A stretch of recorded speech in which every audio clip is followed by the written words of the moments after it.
আজকে তোমাদেরকে আমি জানাবো নার্সিংয়ের সবথেকে বড় ভুলগুলো তোমাদের অ্যাডমিশন এই জার্নিটাতে কি হইতে পারে। শুরুতেই নিজের স্বার্থে একটু অ্যাডভার্টাইজমেন্ট করে নিচ্ছি, তারপরে তোমাদেরকে জানাবো যে কী কী ভুল তোমার করা মোটেও উচিত হবে না। তোমাদের ফার্স্ট, সেকেন্ড এবং থার্ড টাইমারদের জন্য আমাদের নতুন কোর্স চালু হয়ে গিয়েছে এবং এখানে কোর্স ফি ডিপ্লোমা মিডিওফারিদের জন্য 1800, বিএসসিদের জন্য 3000 টাকা, শুরুতে 2000 টাকা পে করে পরের মাসে 1000 টাকা বা যতটা বাকি থাকবে সেটা পেমেন্ট করতে পারবা। হোয়াটসঅ্যাপ এবং কলের মাধ্যমে আমার সাথে যোগাযোগ করে ভর্তি হতে পারো। এবং তোমাদেরকে বলে রাখি যে এই কোর্স ফির মধ্যে তোমাকে 2টা বই প্রোভাইড করা হবে এবং এই 2টা বই এতটা পড়ানো তৈরি যে A to Z কমপ্লিট করলে তোমার 100% প্রিপারেশনটা কমপ্লিট হয়ে যাবে। এর বাইরে আর একটা বইও কেনার প্রয়োজন নাই, না প্রয়োজন আছে কোনো কোয়েশ্চেন ব্যাংক কেনার, না কোনো কিছু।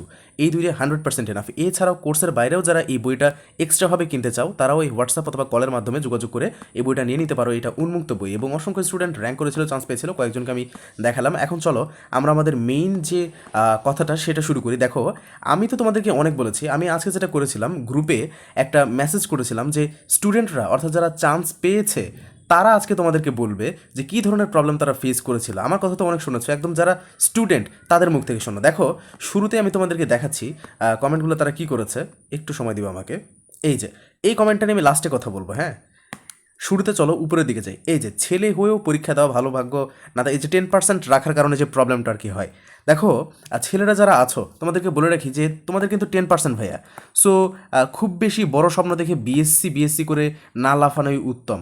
আমি বলবো যে তোমার যদি এনাফ পরিমাণে একটা ভালো প্রিপারেশন থাকে সায়েন্সের প্রতি, তাহলে আমি বলবো যে বিএসসিতে তুমি যাও, নতুবা ডিপ্লোমা দাও, তোমার জন্য এটা বেটার হবে।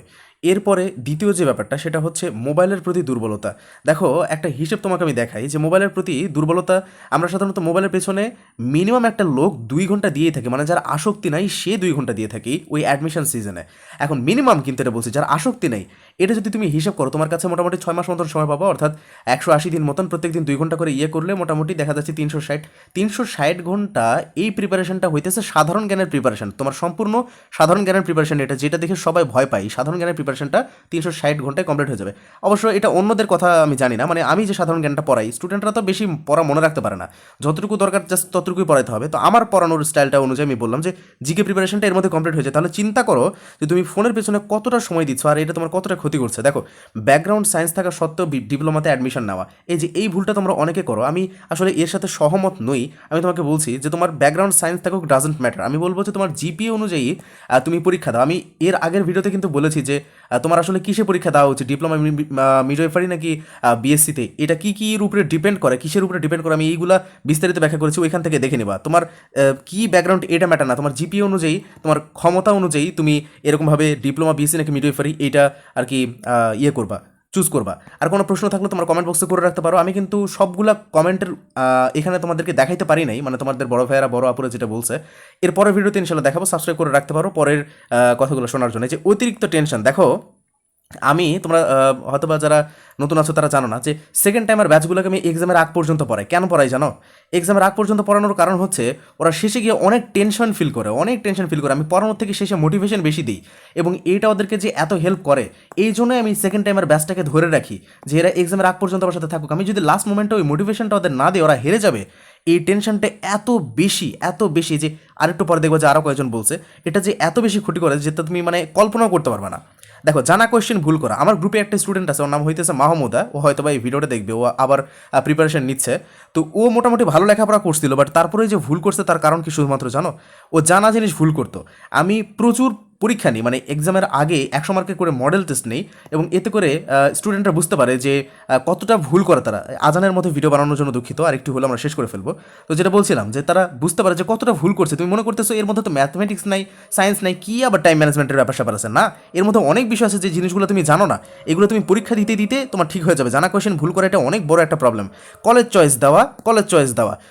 দেওয়ার সময় আমার কাছে তো বিগত বছর আলহামদুলিল্লাহ অনেক স্টুডেন্ট পড়েছিল পেইড ব্যাচে।